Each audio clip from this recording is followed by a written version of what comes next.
We got a fight in our hands. The Nitecore NB10000 Generation 2 has long been considered the #1 ultralight backpacking power bank on the market. However, a challenger has emerged.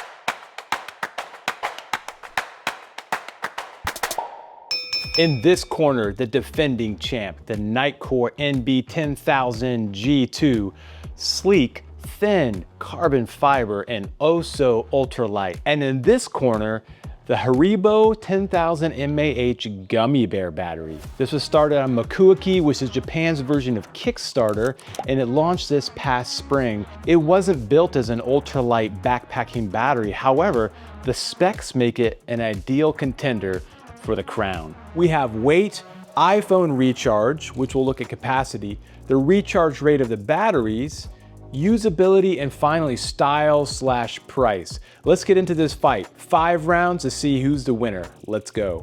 In round number 1, we have weight.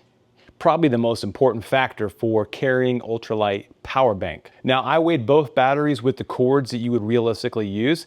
That means the one that came with the Nitecore, and for the Haribo, it means the integrated cord that's built into it. The Nitecore with the cord came to 168 grams, and the Haribo came to 165 because the cord is already built in. Surprisingly, the round goes to Haribo. Gummy bear strikes first. For round 2, we're gonna look at iPhone recharge and also the capacity of each one of these batteries. In the real world, we're probably charging a phone, maybe a headlamp, maybe a camera, but pretty much for everybody, it's gonna be a phone. And so to do this test, I took an iPhone and had it completely dead. I then hooked up each battery in turn to the iPhone with a USB meter in the middle. This allowed me to measure volts, amps, total time, and the amount of power actually delivered to the iPhone to get it from completely dead all the way back up to full. As far as the ability to charge an iPhone, the Nitecore gave 14.9 watt hours and the Haribo did 14.6 watt hours. In real world, that means you can charge an iPhone from dead to full about twice with each battery. As far as capacity goes, they're a draw. As far as charging an iPhone goes, they're also a draw. No winner on this round, it's a tie. For round number 3, I measured the recharge time of each one of the batteries. And so both batteries were fully drained, and then I hooked them up to the same USB power brick and using the same USB cord to charge the batteries with the power meter in the middle.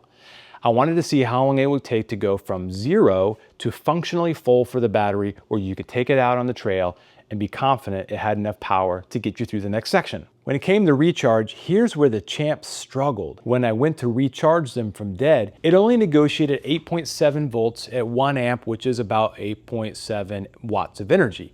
The Haribo, on the other hand, negotiated 11.5 volts at 1.25 amps, which is about 14.5 watts of energy. So it's a much faster recharge rate. Let me break that down for a second. Volts is like pressure in the hose. Amps is how much water is flowing out, and watts is the total amount of water that is flown out of the hose. So in the case of power, it's how much actual power is being delivered to the battery. When you multiply volts times amps, you get the watts. That's where we get the number from. Now, it really shouldn't be a big surprise the Nitecore couldn't recharge at the faster rate. The tech specs for the product says it can recharge at 5 volts or 8 volts. And so it negotiated to the higher rate that it can do, but it simply doesn't have the electronics or the ability, for the Gen 2 at least, to recharge at a higher rate.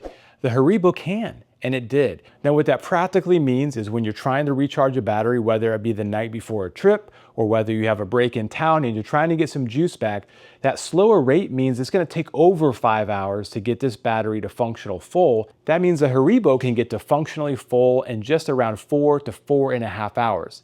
Is that important to you? Well, that's up to you. However, for this round, the Nitecore lost.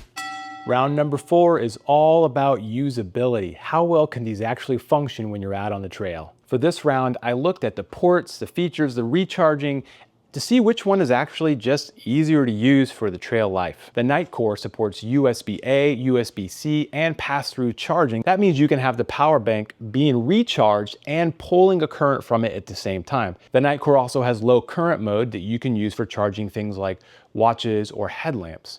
Those are great features. I will say the USB-A is out only and the USB-C is power in or power out. something to keep in mind. The Haribo battery also supports pass-through charging. It also has a low current mode. The one main difference is it doesn't have USB-A. It only has USB-C in and USB-C out. The included cord you can only use for out. The included cord does not work for power in. So that's something to keep in mind. So you might have to have a separate cord to bring with it. One nice thing though is you don't have to worry about losing the cord because it's integrated on the battery, it's attached to it. In fact, you can use this to clip onto something if you want. It's just a matter of preference. Do you want to carry another cord that you can lose, or do you like having it attached to the battery permanently? Now, if you're like me, I've pretty much switched to USB-C only for all my hiking gear, my headlamp and whatnot. All my recording equipment, my cameras, everything only uses USB-C. So having the ability to have an out through USB-A, well, it feels very 2015. I just don't need that anymore. Depending on your setup and what gear you're bringing, that might be an advantage. So if you add all these things up for usability, I'm gonna say this round's a draw. And it's really based on your needs, your preferences, and what you want. For me personally, I might give the slight edge to the Haribo just because I like the integrated cable. I found that incredibly useful to not have to worry about one other piece of gear to lose or keep track of in my kit. But for our test, I'm just gonna call it a draw. Final round is style and price. Now, the Nitecore, it's cool. I mean, look at it. It's got carbon fiber. It's sleek, it's thin. It's about the size of a very small iPhone. And everybody knows it. So you got brand recognition and you kind of, you got a little bit of street cred when you bust out this battery. Everyone knows that you're a hardcore ultralight backpacker if you got one of these things. Am I right? The Haribo, though, is a little bit chunky and cutesy, and it has a gummy bear on the cable. Now, depending on your style and your preference, you might like that or you might think it's silly. For me, I kind of like it. I think it's kind of fun to have a gummy bear charging my iPhone at the end of the day. For me, I'm going to give the style edge to the gummy bear. I just think it's a little more fun and a little bit more playful. But price, on the other hand, is a completely different matter. The Nitecore cost me $59.99, and I was able to snag the Haribo from Amazon for $17.99. That's about a third the price of the Nitecore. And that kind of price difference, well, it makes a difference. Maybe you just need to spend your money on something and look cool, so you buy the Nitecore. But I'm giving the edge at the very least based on price alone to the Haribo. All right, it's over. The fight's done. The final bell is rung. Let's take a look at the scorecard and see who won. The Haribo wins weight, recharge time, and style/price, mostly price, let's be honest. And the Nitecore, well, it doesn't take a single round. It tied on several of them, but the Nitecore couldn't manage to win a single one of the rounds. By the judges' scorecard, we have a new champion. The gummy bear takes the crown and the belt and is now the king of ultralight power banks in the 10,000 mAh range. Now, if you want proven reliability, ultralight, carbon fiber sleekness, and the ability to have USB-A and C charging, the Nitecore is still probably a great battery for you. However, if you want a faster recharge, a built-in cable, and a dramatically lower price, the gummy bear is actually what you're looking for. Either way, now you know what you're carrying: the grams, the weight, the capacity, the recharge, and the style. So it's up to you to decide what you want, but you should definitely consider a gummy bear in your next kit. If you found this video and review helpful, give me a like and consider subscribing to the channel.